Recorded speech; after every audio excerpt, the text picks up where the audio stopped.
तो okay guys, I welcome you all to our YouTube channel Launchpad IAS Punjab. ਅੱਜ ਦਾ ਜਿਹੜਾ ਲੈਕਚਰ ਹੈ ਜਾਂ ਅੱਜ ਦੀ ਜਿਹੜੀ ਵੀਡੀਓ ਹੈ, ਅੱਜ ਦਾ ਜਿਹੜਾ ਲੈਸਨ ਹੈ ਬੜਾ ਇੰਟਰਸਟਿੰਗ ਹੋਣ ਵਾਲਾ ਤੁਹਾਡੇ ਨਾਲ, ਬਿਕੋਜ਼ ਅੱਜ ਜਿਹੜੀਆਂ ਗੱਲਾਂ ਮੈਂ ਤੁਹਾਡੇ ਨਾਲ ਕਰਨ ਜਾ ਰਹੇ ਹਾਂ ਉਹ ਮੇਰੀਆਂ ਕਹੀਆਂ ਹੋਈਆਂ ਗੱਲਾਂ ਨਹੀਂ ਹੈ। ਉਹ ਗੱਲਾਂ ਕਹੀਆਂ ਹੋਈਆਂ ਨੇ ਇਹ ਯੰਗ ਡੀਐਸਪੀ ਦੀ, ਜਿਨੇ ਐਗਜ਼ਾਮ ਨੂੰ ਕ੍ਰੈਕ ਕੀਤਾ। ਕਿੱਦਾਂ ਕ੍ਰੈਕ ਕੀਤਾ? Coming right firm his heart and his mouth and between the conversation ਜਿਹੜੀ ਮੇਰੀ ਔਰ ਕਰਨ ਦੇ ਵਿੱਚ ਹੋਈ ਸੀ। ਸੋ ਇਹਨਾਂ ਦਾ ਨਾਮ ਹੈ ਜੀ ਕਰਨ ਸ਼ਰਮਾ। ਸੋ he is Karan Sharma, very young vibrant DSP serving right now in Punjab police. ਕਿੱਦਾਂ ਇਹਨਾਂ ਨੇ ਐਗਜ਼ਾਮ ਨੂੰ ਕ੍ਰੈਕ ਕੀਤਾ ਇਹ ਤੁਹਾਨੂੰ ਡਾਇਰੈਕਟਲੀ ਇਹਨਾਂ ਤੋਂ ਅੱਜ ਸੁਣਨ ਨੂੰ ਮਿਲੇਗਾ। ਅਕਸਰ ਕੀ ਹੁੰਦਾ, ਬੱਚਿਆਂ ਨੂੰ ਆਪਣੇ ਮੈਂਟੋਰ ਦੇ ਉੱਤੇ ਵਿਸ਼ਵਾਸ ਨਹੀਂ ਹੁੰਦਾ ਜਾਂ ਉਹਨਾਂ ਨੂੰ ਲੱਗਦਾ ਹੈ ਕਿ ਸਿਰਫ ਕਹਿਣ ਲਈ ਗੱਲਾਂ ਕਹੀਆਂ ਜਾ ਰਹੀਆਂ। ਬਟ ਉਹੀ ਗੱਲ ਜੇ ਕੋਈ ਟੌਪਰ ਆ ਕੇ ਤੁਹਾਨੂੰ ਕਹਿ ਦਿੰਦਾ, ਕੋਈ ਆਈਏਐਸ ਪੀਸੀਐਸ ਆਫੀਸਰ ਆ ਕੇ ਤੁਹਾਨੂੰ ਕਹਿ ਦਿੰਦਾ, ਫਿਰ ਤੁਹਾਡੀ ਜਿਹੜੀ ਥੋੜਾ ਜਿਹੜਾ ਕੌਨਫੀਡੈਂਸ ਹੁੰਦਾ ਜਾਂ ਵਿਸ਼ਵਾਸ ਹੁੰਦਾ ਉਹ ਜ਼ਿਆਦਾ ਵੱਧ ਜਾਂਦਾ ਆਪਣੇ ਮੈਂਟੋਰ ਦੀ ਗੱਲ ਦੇ ਉੱਤੇ। ਅੱਜ ਫਿਰ ਅਸੀਂ ਇਹੀ ਸੋਚਿਆ ਕਿ starting from Karan Sharma we will be bringing more and more officers ਜਿਹੜਾ ਤੁਹਾਨੂੰ ਡਾਇਰੈਕਟਲੀ ਦੱਸਣਗੇ ਕਿ ਕਿੱਦਾਂ ਉਹਨਾਂ ਨੇ ਇਸ ਐਗਜ਼ਾਮ ਨੂੰ ਕ੍ਰੈਕ ਕੀਤਾ, ਕੀ ਚੈਲੰਜਸ ਉਹਨਾਂ ਨੇ ਫੇਸ ਕੀਤੇ ਐਗਜ਼ਾਮ ਨੂੰ ਲੈ ਕੇ, ਕੀ ਮਿਥ ਨੇ ਜਿਹੜੇ ਕਿ ਸਾਨੂੰ ਤੋੜਨ ਦੀ ਲੋੜ ਹੈ ਕਿ ਕੀ ਐਵਰੇਜ ਐਸਪੀਰੈਂਟ ਕ੍ਰੈਕ ਕਰ ਸਕਦਾ ਜਾਂ ਨਹੀਂ ਕਰ ਸਕਦਾ, ਕਿੱਦਾਂ ਮਿਹਨਤ ਕੀਤੀ ਜਾਵੇ, ਕਿੱਦਾਂ ਆਪਣੇ ਵਰਕ ਨੂੰ ਵੀ ਬੈਲੈਂਸ ਕੀਤਾ ਗਿਆ, ਕੀ ਹੌਬੀ ਛੱਡੀ ਗਈ, ਕਿੰਨੇ ਘੰਟੇ ਪੜ੍ਹਾਈ ਨੂੰ ਜ਼ੋਰ ਦਿੱਤਾ ਗਿਆ। ਇਹ ਸਾਰੀ ਡਿਸਕਸ਼ਨ ਅੱਜ ਦੀ ਵੀਡੀਓ ਦੇ ਵਿੱਚ ਕਰਨ ਸ਼ਰਮਾ ਦੀ ਕਲਿੱਪ ਦੇ ਰਾਹੀਂ ਮੈਂ ਤੁਹਾਡੇ ਨਾਲ ਕਰੂੰਗਾ ਐਂਡ ਯੂ ਵਿਲ ਸੀ ਕਿ ਕਿੱਦਾਂ ਇੱਕ ਐਵਰੇਜ ਸਟੂਡੈਂਟ ਆਪਣੀ ਜ਼ਿੰਦਗੀ ਵਿੱਚ ਮਿਹਨਤ ਕਰਕੇ ਐਸਾ ਮੁਕਾਮ ਹਾਸਲ ਕੀਤਾ ਹੈ ਕਿ ਅੱਜ ਉਹਨਾਂ ਦੇ ਪੇਰੈਂਟਸ ਵੀ ਪ੍ਰਾਊਡ ਨੇ, ਅਸੀਂ ਵੀ ਪ੍ਰਾਊਡ ਹੈ, ਫੈਮਿਲੀ ਪ੍ਰਾਊਡ ਹੈ, ਫਰੈਂਡਸ ਪ੍ਰਾਊਡ ਹੈ, ਸੋਸਾਇਟੀ ਪ੍ਰਾਊਡ ਹੈ। ਇਸ ਲੈਕਚਰ ਵਿੱਚ ਤੁਹਾਡੇ ਲਈ 9 ਇੰਪੋਰਟੈਂਟ ਲੈਸਨਸ ਹੋਣਗੇ ਜਾਂ ਫਿਰ ਟੇਕ ਅਵੇ ਹੋਣਗੇ ਜਿਹੜੇ ਤੁਸੀਂ ਡਾਇਰੀ ਲੈ ਕੇ ਨੋਟ ਵੀ ਕਰ ਸਕਦੇ ਹੋ ਕਿ ਕਿੱਦਾਂ ਇਸ ਯੰਗ ਬੱਚੇ ਨੇ ਆਪਣੀ ਜਰਨੀ ਦੀ ਸ਼ੁਰੂਆਤ ਕੀਤੀ ਤੇ ਆਪਣਾ ਮੁਕਾਮ ਹਾਸਲ ਕੀਤਾ। ਸੋ ਉਹਦੇ ਚੋਂ ਆਓ ਜਾਣਦੇ हैं पहला इंपॉर्टेंट लेसन या पहला इंपॉर्टेंट टेक अवे की है। तो जनरली हमने यही देखा है, ट्रेंड यही है कि जितने इंजीनियर्स होते हैं वही ज्यादा एग्जाम देते हैं and they tend to clear the examination also. So is it the tendency कि जो इंजीनियर्स हैं वही ज्यादा एग्जाम में निकलते हैं और student from any other background also can excel in this examination? I personally think that anyone can clear this, चाहे वो इंजीनियरिंग बैकग्राउंड से है चाहे वो आर्ट्स बैकग्राउंड से है। बट आप ये सोच सकते हैं कि जैसे इंजीनियरिंग बैकग्राउंड के स्टूडेंट्स होते हैं उनकी आदत होती है कि वो स्मार्ट वर्क करते हैं, वो हर काम में एफिशिएंसी देखते हैं कि उनको कम टाइम लगाकर ज्यादा आउटपुट क्रिएट हो। तो ये may be one of the reasons हो सकता है। बट अगर एग्जाम क्लियर करने की बात सोचें तो वो कोई भी कर सकता है, इसमें कोई इंजीनियरिंग स्पेशल नहीं है। तो करण जनरली एक हिंदी में कहावत भी है कि होनहार बरवान के होत चिकने बात। तो मतलब जो बच्चे इंटेलिजेंट होते हैं वो बचपन से ही नजर आते हैं और आगे जाके एक्सेल भी करते हैं। तो क्या आप भी उन ब्राइट स्टूडेंट्स में से थे ड्यूरिंग योर स्कूल डेज? देखो, एकेडमिकली तो आई वाज ब्राइट स्टूडेंट और इवन स्पोर्ट्स में भी मेरा इंटरेस्ट था।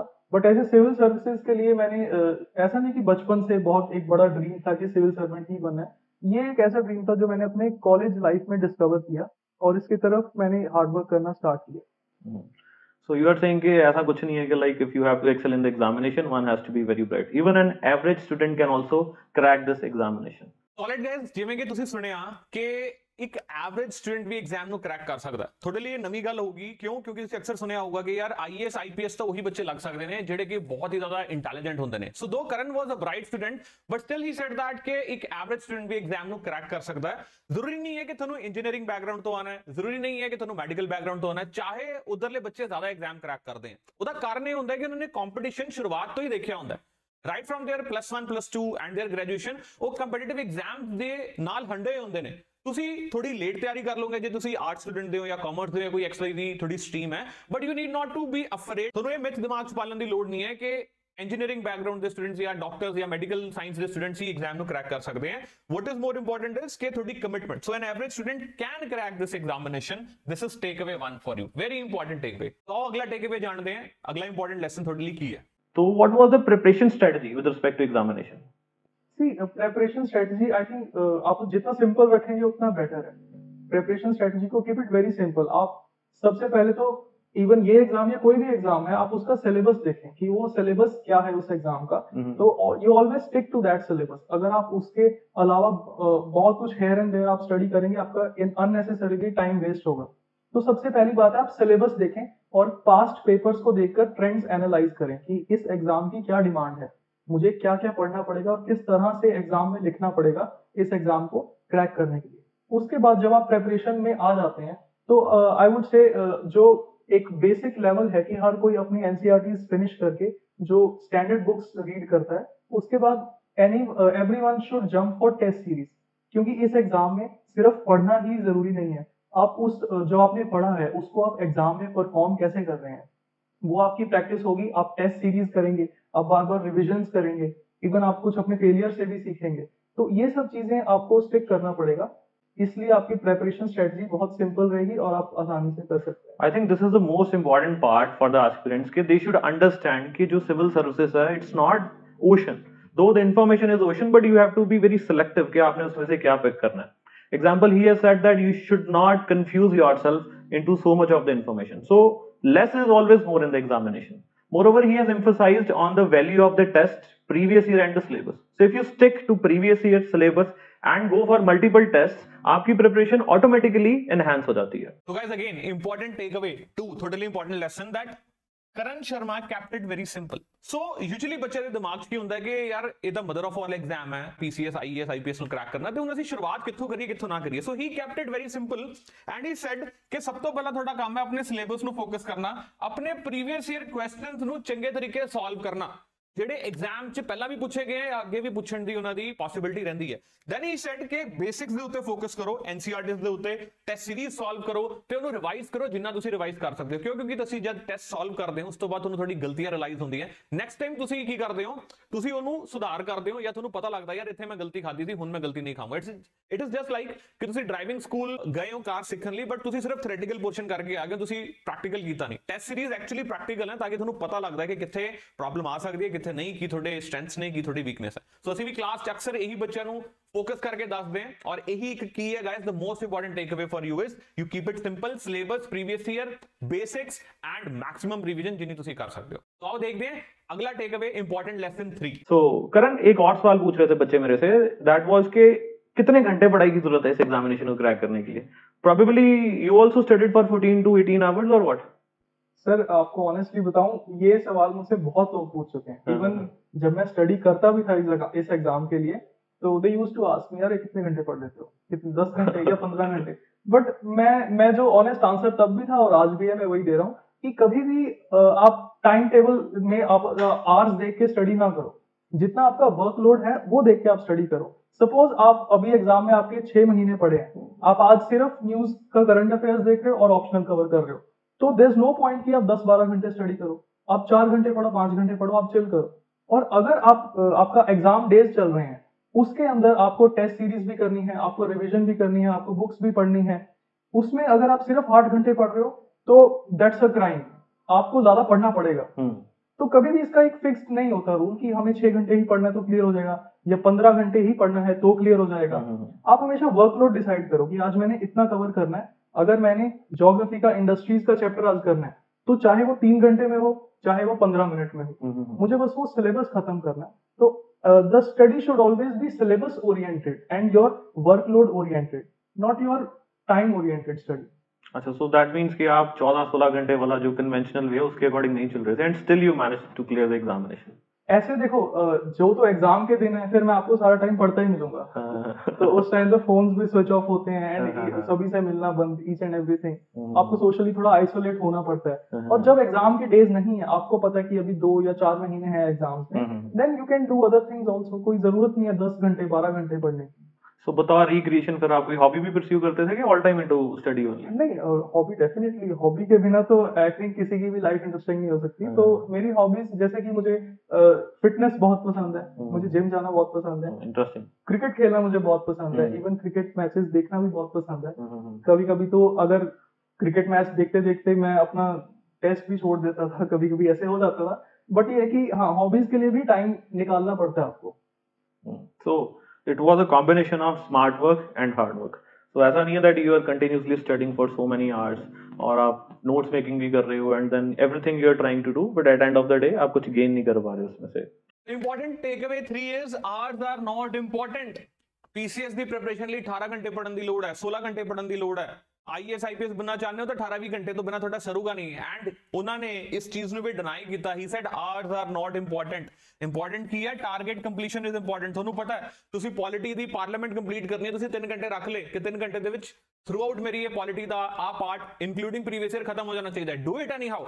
ਜੇ ਤੁਸੀਂ ਉਸ ਲਈ 2 ਦਿਨ ਰੱਖੋਗੇ ਤਾਂ 2 ਦਿਨ ਚ ਕਰੋਗੇ, 6 ਘੰਟੇ ਰੱਖੋਗੇ ਤਾਂ 6 ਚ ਕਰੋਗੇ, 3 ਘੰਟੇ ਰੱਖੋਗੇ ਤਾਂ 3 ਚ ਕੰਪਲੀਟ ਕਰੋਗੇ. So it is up to you. Target completion is important, ਨਾ ਕਿ ਮੈਂ ਇੰਨੇ ਘੰਟੇ ਬਹਿ ਗਿਆ ਉਹਨੇ ਘੰਟੇ ਬਹਿ ਗਿਆ. ਤੁਸੀਂ ਅਕਸਰ ਦੇਖਿਆ ਹੋਊਗਾ ਤੁਹਾਡੇ ਵੀ ਜਦ ਪੇਪਰ ਹੁੰਦੇ ਹੋਗੇ ਯੂਨੀਵਰਸਿਟੀ ਦੇ ਜਾਂ ਸਕੂਲ ਦੇ ਜਾਂ ਕਾਲਜਸ ਦੇ, उस समय ਤੁਸੀਂ ਕੀ ਦੇਖਦੇ ਹੋਵੋਗੇ ਕਿ ਜਦ ਤੁਸੀਂ ਪੇਪਰ ਦੀ ਤਿਆਰੀ ਕਰਨ ਬੈਠੇ ਇੱਕ ਦੋ ਦਿਨ ਪਹਿਲਾਂ ਕਿੰਨੇ ਘੰਟੇ ਤੁਹਾਡੇ ਵੇਸਟ ਹੋ ਜਾਂਦੇ ਦੋ ਤੁਸੀਂ ਸਿਟਿੰਗ ਦੇ ਰਹੇ ਹੋ 15 ਘੰਟੇ ਦੀ 12 ਘੰਟੇ ਦੀ ਬਟ ਆਊਟਪੁੱਟ ਕੀ ਹੈ ਨੋ ਆਊਟਪੁੱਟ ਉਸ ਘੰਟਿਆਂ ਦਾ ਵੀ ਕੋਈ ਫਾਇਦਾ ਨਹੀਂ ਹੈ ਜੇ ਆਊਟਪੁੱਟ ਨਹੀਂ ਨਿਕਲ ਰਹੀ ਹੈ what he has done exam days ਦੇ ਉੱਤੇ ਜ਼ਿਆਦਾ ਟਾਰਗੇਟ ਕਵਰੇਜ ਕੀਤੀ ਜਾਂਦੀ ਸੀ ਆਫ ਐਗਜ਼ਾਮ ਡੇਜ਼ ਦੇ ਉੱਤੇ ਲੈਸ ਟਾਰਗੇਟ ਤਾਂ ਕਿ ਤੁਸੀਂ ਬਰਡਨ ਫੀਲ ਨਾ ਕਰੋ ਉਹਦੇ ਨਾਲ ਨਾਲ ਆਪਣੀ ਹੌਬੀ ਵੀ ਤਰੀਕੇ ਨਾਲ ਪਰਸਿਊ ਕੀਤੀ ਤਾਂ ਕਿ ਜਿਹੜਾ ਤੁਹਾਡਾ ਬਬਲ ਹੈ ਪੜਾਈ ਦਾ ਉਹ ਬਰਸਟ ਨਾ ਕਰੇ ਤੁਸੀਂ ਇੱਕ ਬੈਲੈਂਸ ਲਾਈਫ ਜਿਓ ਆਫਟਰ ਆਲ ਜਦ ਤੁਸੀਂ ਐਸਡੀਐਮ ਲੱਗ ਜਾਓਗੇ ਜਾਂ ਤੁਸੀਂ ਡੀਐਸਪੀ ਲੱਗ ਜਾਓਗੇ ਤੁਸੀਂ ਪ੍ਰੈਸ਼ਰ ਵੀ ਤਾਂ ਹੈਂਡਲ ਕਰਨਾ ਹੈ ਜੇ ਵਰਕ ਕਰਦੇ ਰਹੋਗੇ ਤਾਂ ਕਿੰਨੀ ਦੇਰ ਤੱਕ ਤੁਸੀਂ ਦੌੜਦੇ ਰਹੋਗੇ ਇੱਕ ਥਾਂ ਤੇ ਤਾਂ ਆ ਕੇ ਤੁਹਾਨੂੰ ਰੁਕਣਾ ਪਊਗਾ ਥੱਕੋਗੇ ਤੁਸੀਂ so it is better live a balance life decision making ਵੀ ਬੈਲੈਂਸ ਰਹਿ ਕੇ ਹੀ ਹੁੰਦੀ ਹੈ so therefore balance life plus pursuing your hobby is important चाहे रनिंग है चाहे एक्सरसाइजिंग है going to gym swimming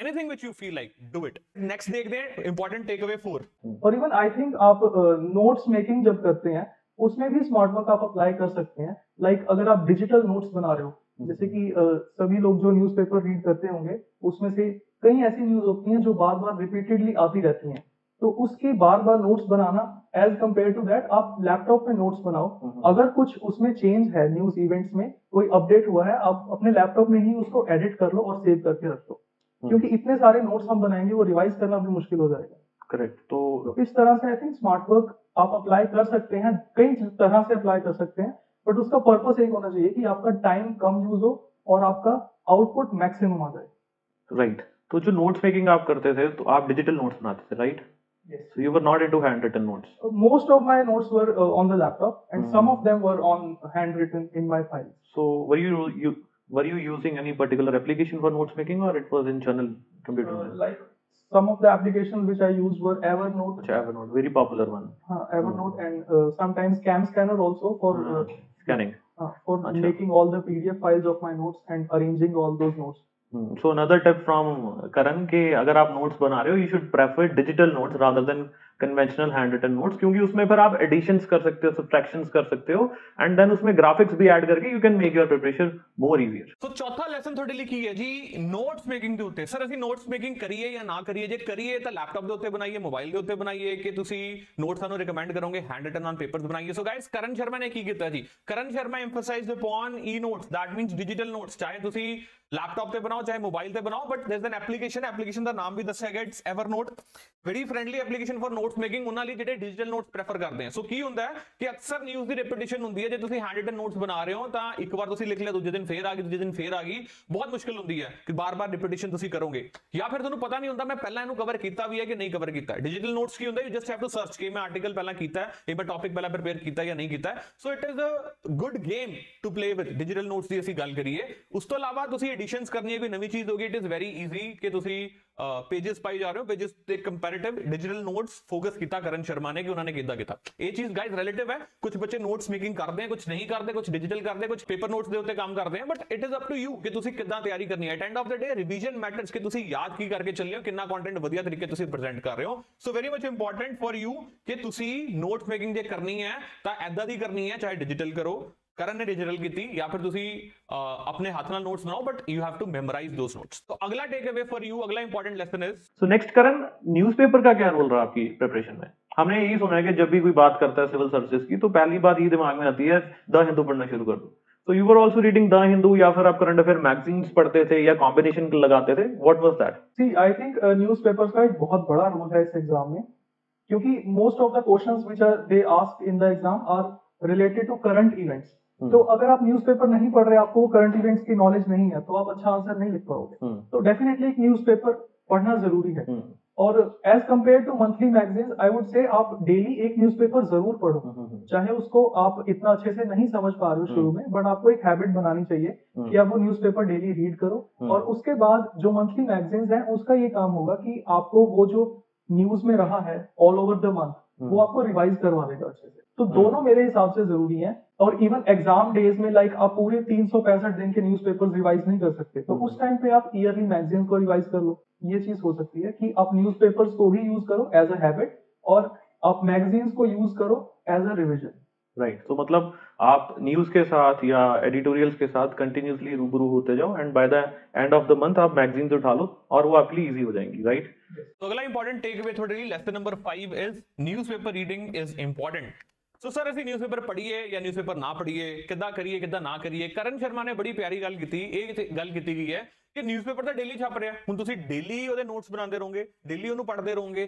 ਕਿੰਨਾ ਸਿਲੇਬਸ ਕਰੰਟ ਅਫੇਅਰਸ ਦੇ ਵਿੱਚ ਆ ਰਿਹਾ ਹੈ, ਨਿਊਜ਼ਪੇਪਰ ਦੇ ਵਿੱਚ ਆ ਰਿਹਾ, how are you going to manage that? So he said ਕਿ ਬਾਜ਼ਾਰ ਦੇ ਵਿੱਚ ਕਰੰਟ ਅਫੇਅਰ ਮੈਗਜ਼ੀਨਸ ਮਿਲਦੀਆਂ ਨੇ, ਜਦ ਕੋਈ ਹੋਰ ਤੁਹਾਡੇ ਲਈ ਉਹ ਕੰਮ ਕਰ ਰਿਹਾ ਮਿਹਨਤ ਵਾਲਾ, ਤਾਂ ਤੁਸੀਂ ਆਪ ਆਪਣਾ ਸਮੇਂ ਕਿਉਂ ਖਰਾਬ ਕਰ ਰਹੇ ਹੋ? ਤੁਹਾਨੂੰ ਲੱਗਦਾ ਤੁਸੀਂ ਇੰਨੇ ਪ੍ਰੋਫੈਸ਼ਨਲ ਹੋ ਕਿ ਤੁਸੀਂ ਇੰਸਟੀਚਿਊਟ ਦੇ ਵਿੱਚ ਜਿਹੜੇ ਕੰਟੈਂਟ ਕ੍ਰੀਏਟਰ ਹੈ ਉਹਨਾਂ ਨੂੰ ਬੀਟ ਕਰ ਦੋਗੇ ਨੋਟਸ ਮੇਕਿੰਗ ਦੇ ਵਿੱਚ? ਜੇ ਤੁਹਾਨੂੰ ਲੱਗਦਾ ਤਾਂ ਡਿਫਰੈਂਟ ਚੀਜ਼ ਹੈ, ਜੇ ਤੁਹਾਨੂੰ ਨਹੀਂ ਮਹਿਸੂਸ ਹੁੰਦਾ ਕਿ ਨਹੀਂ ਉਹਨਾਂ ਨੂੰ ਕਰ ਲੈਂਦੇ ਹੋ, ਅਸੀਂ ਸਿਰਫ ਲਰਨਿੰਗ ਦੇ ਉੱਤੇ ਫੋਕਸ ਕਰਦੇ ਹਾਂ, ਦੈਨ ਓਕੇ, ਸਿਰਫ ਤੁਸੀਂ ਨਿਊਜ਼ਪੇਪਰ ਨੂੰ ਰੀਡਿੰਗ ਹੈਬਿਟ ਨਾਲ ਲਓ, ਬਹੁਤ ਹੀ ਇੰਪੋਰਟੈਂਟ ਚੀਜ਼ ਆ ਜਾਵੇ ਤਾਂ ਤੁਸੀਂ ਉਹਦਾ ਨੋਟ ਲੈ ਸਕਦੇ ਹੋ, otherwise ਰਿਲਾਈ on current affair magazine ਜਿਨ੍ਹਾਂ ਨੇ ਉਹ ਨਿਊਜ਼ਪੇਪਰ ਤੋਂ ਹੀ ਕਰੰਟ ਅਫੇਅਰਸ ਬਣਾਏ ਹੁੰਦੇ ਨੇ, ਨੰਬਰ 1। ਦੂਜੀ ਚੀਜ਼ ਮੈਂ ਤੁਹਾਨੂੰ ਕੀ ਐਮਫਸਾਈਜ਼ ਕਰੂੰਗਾ ਇਸ ਚੀਜ਼ ਦੇ ਉੱਤੇ ਕਿ newspaper plus current affair magazines, ਇਹ ਦੋਨੋਂ ਚੀਜ਼ਾਂ ਤੁਹਾਡੇ ਲਈ ਕੀ ਹੋ ਜਾਂਦੀਆਂ ਨੇ, ਇੰਪੋਰਟੈਂਟ। ਦੈਟਸ ਵਾਟ ਕਰਨ Sharma has also sad.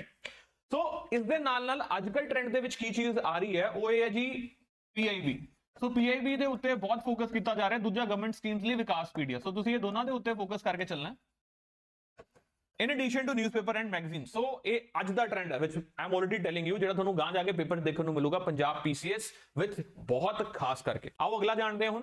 So Karan, the most interesting part must have been the interview session जो आपने experience किया, तो हमारे साथ कुछ share करो, how was the feeling and what was the experience? Interview board कैसे cordial थे कि grill कर रहे थे and so things। See, जब मेंस का रिजल्ट आया मेरा, तो I was very happy because it was going to be my first interview for any civil services attempt, और पेरेंट्स भी बहुत हैप्पी थे।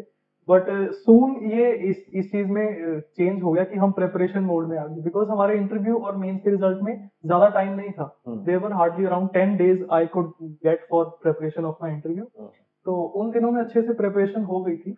तो जब इंटरव्यू का देकर आए तो इंटरव्यू का एक्सपीरियंस थोड़ा सा ग्रिलिंग रहा था कि जो बोर्ड मेंबर्स थे उन्होंने काफी पॉइंट्स पर मुझे कोशिश किया कि डिबेट में लाकर प्रेशराइज किया जाए, और आई थिंक ये सभी एस्पिरेंट्स के साथ होता भी है। वो आपका टेस्ट करते हैं कि आपका कामनेस कितनी है आपके आंसर्स में, और अगर आप किसी पॉइंट को अपोज कर रहे हो डिबेट में तो आप उसको कितना रिस्पेक्टफुली और उसका लॉजिकली अपोज कर रहे हो। तो आई रिमेम्बर फर्स्ट क्वेश्चन मुझे चेयरमैन सर ने जाते ही पूछा था कि करण यार तू तो इंजीनियरिंग छड़ रहे हैं 3 साल बाद हुण सिविल सर्विस च आ रहे हैं ते ऐदा क्यों? ते देन आई आंसर्ड देम कि सर देखो I know I was an average engineer, तो सारी लाइफ एक एवरेज इंजीनियर बन के रहेंगे, उससे अच्छा है सिविल सर्विसेज में ट्राई करें। Then even they counter question me कि चल जे मान ले ਆਪਾਂ सिविल सर्विसेज च आ गए ते ਉੱਥੇ भी एवरेज बन के रह गया फिर की होगा तेरा? देन मैंने 2 मिनट लिए सोचने को, तो देन आई आंसर्ड कि सर देखो सिविल सर्विसेज में अगर एवरेज बन के रह जाऊंगा तो वो तो रिजल्ट्स डिसाइड करेंगे कि जो मैं काम करूंगा रिजल्ट जो भी आएगा, whether I am an average और गुड सिविल सर्वेंट, बट अपनी तरफ से सेटिस्फेक्शन होगी बिकॉज मेरा कंट्रीब्यूशन एवरेज नहीं रहेगा। बिल्कुल, बिकॉज 3 साल प्रिपरेशन की है, इतना स्ट्रगल किया है, अब सिविल सर्विसेज में आने का मौका मिला है, तो इसकी वैल्यू बहुत है। तो अपनी तरफ से कंट्रीब्यूशन कभी एवरेज नहीं रहेगा, एटलीस्ट पर्सनल सेटिस्फेक्शन रहेगी। तो टेकअवे 6 इज कि ਤੁਸੀਂ ਇੰਟਰਵਿਊ ਵੇਲੇ ਕਿੰਨਾ ਕੁ ਬੈਲੈਂਸ ਹੋ ਕੇ ਜਵਾਬ ਦੇਣਾ। ਜਿਵੇਂ ਕਿ ਕਰਨ ਸ਼ਰਮਾ ਨੇ ਕਿਹਾ ਕਿ ਮੈਨੂੰ ਗ੍ਰਿਲ ਕੀਤਾ ਗਿਆ, ਮੈਨੂੰ ਡੈਮੋਕ੍ਰੇਸੀ ਦੇ ਉੱਤੇ ਗ੍ਰਿਲ ਕੀਤਾ ਗਿਆ, ਮੈਨੂੰ ਗ੍ਰਿਲ ਕੀਤਾ ਗਿਆ ਕਿ ਤੂੰ ਇੰਜੀਨੀਅਰ ਹੋਣ ਦੇ ਬਾਵਜੂਦ ਆਈਐਸ ਵਿੱਚ ਕਿਉਂ ਆ ਰਿਹਾ। ਅਗੇਨ ਕਾਊਂਟਰ ਕੁਐਸਚਨ ਕੀਤਾ ਗਿਆ ਵੈਨ ਹੀ ਸੈਡ ਕਿ ਮੈਂ ਐਵਰੇਜ ਇੰਜੀਨੀਅਰ ਹਾਂ, ਤੇ ਇੰਟਰਵਿਊਅਰ ਨੇ ਕੀ ਪੁੱਛਿਆ ਕਿ ਜੇ ਤੂੰ ਐਵਰੇਜ ਆਫੀਸਰ ਵੀ ਬਣ ਕੇ ਰਹਿ ਗਿਆ, then he said sir average officer ਬਣ ਕੇ ਰਹਿ ਗਿਆ ਤਾਂ ਆਊਟਪੁੱਟ ਡਿਸਾਈਡ ਕਰੇਗੀ, ਪਰ ਮੇਰਾ ਕੰਟਰੀਬਿਊਸ਼ਨ ਕਦੇ ਵੀ ਐਵਰੇਜ ਨਹੀਂ ਹੋਊਗਾ, it will be a good contribution. So ਇਹ ਹਾਜ਼ਰ ਜਵਾਬੀ ਸੀ। ਕਦ ਆਉਂਦੀ ਹੈ ਜੇ ਤੁਸੀਂ ਆਪਣਾ ਕਾਮ ਰਹਿ ਕੇ ਇੰਟਰਵਿਊ ਦਿੰਦੇ ਹੋ। ਕਾਮ ਤਾਂ ਹੀ ਰਹਿ ਸਕਦੇ ਹੋ ਜੇ ਤੁਸੀਂ अपना तैयारी सही फोकस नाल कीती है, ਤੁਹਾਨੂੰ ਪਤਾ ਮੈਂ ਆਪਣਾ 100% देता है, रेस्ट ਜੇ मैं डिजर्व करदा हूंगा ਤਾਂ मैं जॉब ले जाऊंगा, अदरवाइज नहीं लेके जाऊंगा। एटलीस्ट मेहनत तो नहीं पाओ। Then he was very much balanced in the interview despite the fact कि डेमोक्रेसी ਦੇ ਮੁੱਦੇ ਦੇ ਉੱਤੇ ਐਕਸਟ੍ਰੀਮ ਸਟੈਂਡ ਲਿੱਤਾ ਗਿਆ इंटरव्यूअर द्वारा, बट करण ने एक्सट्रीम स्टैंड नहीं लिया, उन्हें बैलेंस स्टैंड लिया। So this is how he manage his interview. ये थोड़ा टेक अवे की है कि हमेशा काम कंपोज एक्सट्रीम स्टैंड नहीं लेने। हाजिर जवाबी भी इदा दी होनी चाहिए है, हाजिर जवाबी भी इदा दी होनी चाहिए कि it has to be a good one, not the extreme, not bad, a moderate one. आओ जानते हैं अगला take away, important takeaway 7। तो करण फिर उसके बाद इंटरव्यू हुआ, फिर देन रिजल्ट्स आए, रिजल्ट्स के बाद फिर रैंक आ गया, तो घर वाले तो बहुत ही खुश हुए होंगे। घर वाले डेफिनेटली बहुत खुश हैं, एंड आपके फ्रेंड्स भी ऑफ कोर्स आपको कंग्रेचुलेट कर रहे होंगे। सो मेरा पूछना ये था कि what was the role of friends and family in your preparation?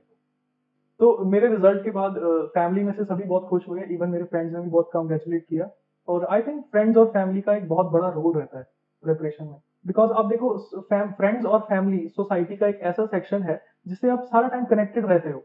और इस प्रेपरेशन में भी उनका जो मोटिवेशन है वो आपके लिए बहुत मैटर करता है। कई बार क्या होता है कि फैमिली का रोल आपके लिए नेगेटिव फैक्टर भी बन जाता है प्रेपरेशन में। लाइक किसी की फैमिली उसको अलाउ नहीं करती, like most of the female aspirants वो ये चीज फेस करती हैं कि फैमिली अलाउ नहीं करती ज्यादा अटेम्प्ट्स देने के लिए बिकॉज उनकी एज हो जाती है या सम अदर रीजन। और also this is the same for friends, जो क्योंकि अगर आप जब प्रेपरेशन कर रहे हो तो आप खुद को सोशली आइसोलेट कर लेते हो। तो यूजुअली आप क्या होता है कि आपके फ्रेंड्स अगर वो भी प्रिपरेशन में नहीं है तो वो आपको इतना अंडरस्टैंड नहीं कर पाते इस चीज में। तो आई थिंक ये चीज फ्रेंड्स और फैमिली को भी समझनी चाहिए। फैमिली की तरफ से अगर आपको कंप्लीट इंडिपेंडेंस है आपके प्रिपरेशन के लिए तो वो डेफिनेटली आपके प्रिपरेशन को बहुत बूस्ट अप करेगा और आपको कॉन्फिडेंट देगा। Also the same is the case for friends. अगर तो आपके फ्रेंड्स भी एस्पिरेंट्स हैं तो ये बहुत अच्छी बात है, वो आपको इजीली अंडरस्टैंड करेंगे। और अगर नहीं भी है तो उनको अंडरस्टैंड करना चाहिए कि जो एक एस्पिरेंट्स की जो फीलिंग्स होती हैं, और स्पेशली आई वुड से कि जब फेलियर होता है तब एक एस्पिरेंट को बहुत जरूरत होती है फ्रेंड्स और फैमिली की। बिल्कुल, फैमिली की बहुत जरूरत होती है। तो उस पॉइंट ऑफ टाइम पे भी मोटिवेट किस तरह करना है, ये फ्रेंड्स का बहुत बड़ा रोल है, इवन फैमिली का। सो आप इस मामले में लकी रहे, I suppose. Yes, I would say I was lucky because my family supported me throughout my journey. Some of my friends, they were very understanding, that they could understand my feelings during the preparation of this exam and also during some of the failures which I encountered. Important takeaway 7 is के motivation कितना exam विच बनाई रखी है। मतलब sir मैं down हो जाना है, मेरे को ज्यादा देर काम नहीं किया जाता, पढ़ाई नहीं की जाती, मैं बहुत ही एग्जॉस्टेड फील करदा है, प्लस मेरी फैमिली भी सपोर्ट नहीं करती है, फ्रेंड्स भी सपोर्ट नहीं करती है। So how Karan manage? Firstly Karan दी फैमिली ते फ्रेंड्स सपोर्टिव सीगे। सेकंडली जे फ्रेंड्स नहीं भी समझ पा रहे हैं तो उन्होंने समझना चाहिए। दूजा आई वुड से कि ਤੁਸੀਂ फॉर टाइम बिंग जब थोड़ी तैयारी चल रही है फ्रेंड सर्कल ਉਹਨਾਂ ਨਾਲ ਹੀ ਰੱਖੋਗੇ ਜਿਹੜੇ ਤਿਆਰੀ ਨੂੰ ਸਮਝਦੇ ਆ ਤੁਹਾਡੀ, ਜਾਂ ਆਪ ਤਿਆਰੀ ਕਰ ਰਹੇ ਕੋ ਐਸਪੀਰੈਂਟ ਹੈ। ਪੀਅਰ ਗਰੁੱਪ ਜੇ ਤੁਹਾਡਾ ਉਦਾਂ ਦਾ ਹੋਊਗਾ ਕਿ ਉਹ ਵੀ ਮਿਹਨਤ ਕਰਨ ਵਾਲਾ ਹੈ ਤਾਂ ਉਹ ਤੁਹਾਡੇ ਐਸਪੀਰੇਸ਼ਨਸ ਨੂੰ ਸਮਝੂਗਾ। ਪਲੱਸ ਫੇਲਿਅਰ ਦੇ ਵਿੱਚ ਬਹੁਤ ਇੰਪੋਰਟੈਂਟ ਰੋਲ ਹੁੰਦਾ ਹੈ। Go and talk to your family, go and talk to your friends, tell them ਤੁਸੀਂ ਕੀ ਚਾਹੁੰਦੇ ਹੋ, ਤੁਸੀਂ ਕਿਹੜੇ ਮਿਸ਼ਨ ਤੇ ਹੋ, ਐਂਡ ਡੈਫੀਨਿਟਲੀ ਜੇ ਤੁਹਾਡੇ ਚੰਗੇ ਮਿੱਤਰ ਨੇ, ਜੇ ਤੁਹਾਡੇ ਚੰਗੇ ਰਿਸ਼ਤੇਦਾਰ ਨੇ, they will understand that. So next take away number 8. So आप हमें बता रहे थे before interview that your journey was also not that easy. Would you like to share that also with us? Yes, journey देखो किसी के लिए भी ये जर्नी जो है, फेलियर हर कोई चाहता है कि फेलियर्स ना हो। कोई भी जब तैयारी करता है कोई नहीं चाहता कि वो 5वें अटेम्प्ट में या तीसरे अटेम्प्ट में क्लियर करे। तो फर्स्ट अटेम्प्ट में ही सब क्लियर करना चाहते हैं। ये जर्नी डिफिकल्ट तब बन जाती है जब फर्स्ट अटेम्प्ट में आपका नहीं क्लियर होता, सेकंड में नहीं होता, उसके बाद का जो फेज है that becomes difficult. So this was yours? This was my second attempt in PCS. Okay. तो क्या है कि आप फेलियर से अपना सीखें, जो जिस वजह से आपका फेलियर हुआ है। The most important is that you identify where you have failed, whether it is in prelims. अगर आप प्रीलिम्स में फेल हो रहे हैं तो आप ये आइडेंटिफाई करें कि क्या आप सफिशिएंट नंबर ऑफ क्वेश्चंस कर पा रहे हैं which are enough to clear this exam. और अगर आप क्वेश्चन ज्यादा कर रहे हैं तो क्या आप उन क्वेश्चंस में से करेक्ट क्वेश्चन ज्यादा कर पा रहे हैं। ऐसे ही आप अपनी मिस्टेक्स को आइडेंटिफाई कर सकते हैं। अगर आप मेंस में फेल हो रहे हैं तो आई थिंक आप पहले ये चेक करें कि आपकी स्पीड कितनी है लिखने की, because most of the aspirants जिनका मेंस नहीं क्लियर होता वो इस रीजन से कि वो पेपर पूरा नहीं कर पाते। तो फर्स्ट थिंग आपको अपनी स्पीड पे वर्क करना चाहिए, या फिर आप जो क्वेश्चन की डिमांड है अपना आंसर उस वे में लिखें, ना कि जो आंसर आपको पता है वो चीज लिखें। तो इन सब बातों को अगर हम ध्यान में रखेंगे तो आई थिंक फेलियर से हम बहुत कुछ सीख सकते हैं। और इवन देन अगर स्टिल फेलियर हो रहे हैं तो हमें एक तो स्ट्रॉन्ग मोटिवेशन चाहिए और एक अपने अंदर बिलीफ चाहिए। ऑल्सो अगर आप ट्राई करें कि एक बैकअप प्लान आपके पास हो तो वो बेटर है। बैकअप प्लान जब तक आपका रहेगा आप एकदम से मेंटल डिप्रेसिव स्टेट में नहीं रहेंगे।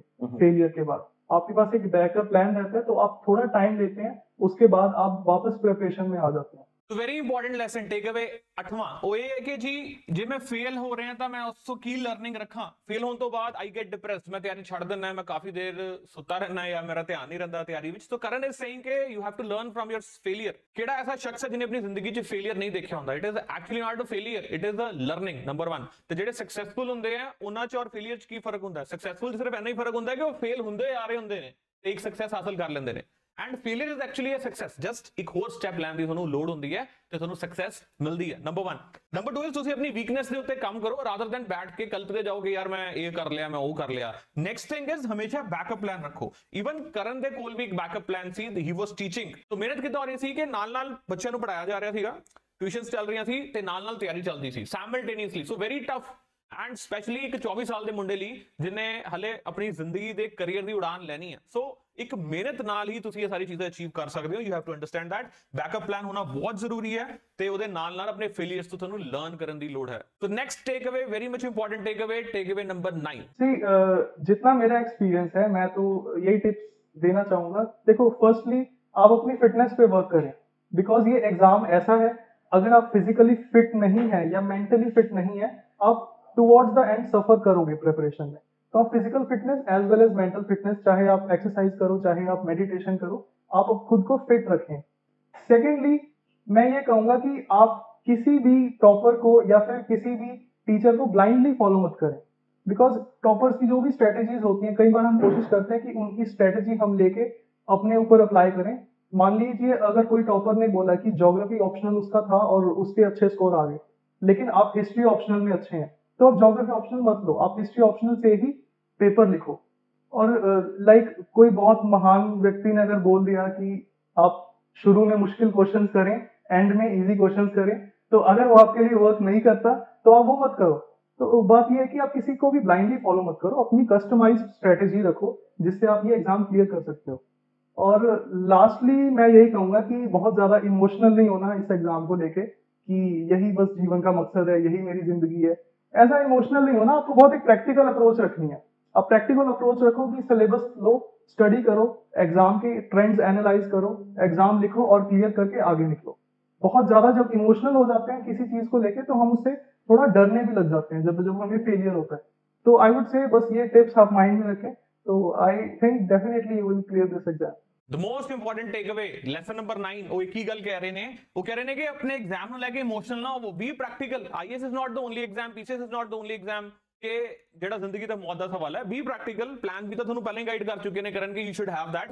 ਉਸ ਤੋਂ ਇਲਾਵਾ ਕੀ ਦੱਸਿਆ ਗਿਆ ਕਿ ਫਿਜ਼ੀਕਲ ਐਂਡ ਮੈਂਟਲ ਫਿਟਨੈਸ ਤੇ ਧਿਆਨ ਦੇਣਾ ਬਹੁਤ ਜ਼ਰੂਰੀ ਹੈ। ਇਹ ਨਹੀਂ ਹੈ ਕਿ ਤਿਆਰੀ ਦੇ ਵਿੱਚ ਤੁਸੀਂ ਲੱਗ ਗਏ ਹੋ ਲੰਬੇ ਟਾਈਮ ਤੋਂ ਔਰ ਚੱਲੀ ਜਾ ਰਹੇ ਹੋ, ਪਤਾ ਨਹੀਂ ਕਿੱਥੇ ਜਾ ਰਹੇ ਹੋ, ਹੈਲਥ ਦਾ ਕੀ ਬਣ ਰਿਹਾ, ਸਟ੍ਰੈਸ ਦਾ ਕੀ ਬਣ ਰਿਹਾ, ਦਵਾਈਆਂ ਲੱਗ ਗਈਆਂ, ਪਿਲਸ ਖਾਣੀਆਂ ਪੈ ਰਹੀਆਂ ਆਪਣੀ ਮੈਂਟਲ ਹੈਲਥ ਨੂੰ ਲੈ ਕੇ, ਉਸ ਤੋਂ ਇਲਾਵਾ ਕੋਈ ਹੋਰ ਬਿਮਾਰੀ ਲਗਾ ਕੇ ਬੈ ਜਾਓ, ਪਤਾ ਲੱਗੇ ਐਗਜ਼ਾਮ ਵੀ ਕਰੈਕ ਨਹੀਂ ਹੋਇਆ, ਹੈਲਥ ਵੀ ਹੱਥੋਂ ਚੱਲ ਗਈ। So don't do that, be practical, don't be emotional.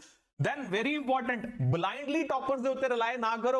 ਕਰਨ ਦੋ ਇੱਕ ਆਪ ਟੌਪਰ ਨੇ, he is a DSP in Punjab Police, still he is saying ਕਿ don't rely blindly on the toppers। ਆਪਣੀ ਇੱਕ ਕਸਟਮਾਈਜ਼ ਸਟ੍ਰੈਟਜੀ ਡਿਵੈਲਪ ਕਰੋ, ਜਿਹੜੀ ਚੀਜ਼ ਚੰਗੀ ਲੱਗਦੀ ਤੁਹਾਨੂੰ ਕਿਸੇ ਤੋਂ ਲੈ ਲਓ, ਜੇ ਤੁਹਾਨੂੰ ਸੂਟ ਕਰਦੀ, ਜੇ ਤੁਹਾਨੂੰ ਸੂਟ ਨਹੀਂ ਕਰਦੀ ਤੁਹਾਨੂੰ ਛੱਡ ਦਿਓ, ਆਪਣੀ ਇੱਕ ਅਲੱਗ ਸਟ੍ਰੈਟਜੀ ਡਿਵੈਲਪ ਕਰੋ, ਸਾਰੇ ਪਾਸਿਓਂ ਚੰਗੀਆਂ ਚੀਜ਼ਾਂ ਲੈ ਕੇ then you can crack the exam।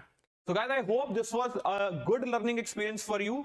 ਸੋ ਐਦਾਂ ਹੀ ਹੋਰ ਅਸੀਂ ਵੀਡੀਓ ਤੁਹਾਡੇ ਲਈ ਲੈ ਕੇ ਆਉਂਦੇ ਰਵਾਂਗੇ। Will keep bringing more content for you, more such interviews ਜਿੱਥੇ ਤੁਹਾਨੂੰ ਹੋਰ ਲਰਨਿੰਗ ਐਕਸਪੀਰੀਅੰਸ ਮਿਲੇ। ਬਸ ਤੁਸੀਂ ਆਪਣੇ ਐਂਡ ਤੇ ਮਿਹਨਤ ਪਾਣਾ ਨਾ ਛੱਡਿਓ। ਪੀਸੀਐਸ ਆਉਣ ਵਾਲਾ ਹੈ, ਐਕਸਪੈਕਟਡ ਹੈ, ਕਿਉਂਕਿ ਇਲੈਕਸ਼ਨਸ ਵੀ ਨੇੜੇ ਨੇ। ਸੋ ਸਰਕਾਰ ਨੂੰ ਐਨੀਵੇ ਕੱਢਣ ਦੀ ਲੋੜ ਹੀ ਹੈ, because it's a matter of vote bank also. So guys, Punjab PCS ਨਾਲ ਰਿਲੇਟਡ ਕੋਈ ਵੀ ਜਾਣਕਾਰੀ ਤੁਸੀਂ ਲੈਣਾ ਚਾਹੁੰਦੇ ਹੋ, ਕੋਈ ਵੀ important counselling free of cost, ਤਾਂ ਤੁਸੀਂ ਆ ਨੰਬਰ ਜਿਹੜੇ ਰਿਫਲੈਕਟ ਹੋ ਰਹੇ ਤੁਹਾਡੀ ਸਕਰੀਨ ਤੇ ਉਹਨਾਂ ਤੇ ਕਾਲ ਕਰ ਸਕਦੇ ਹੋ, 8999396000, 8999395000।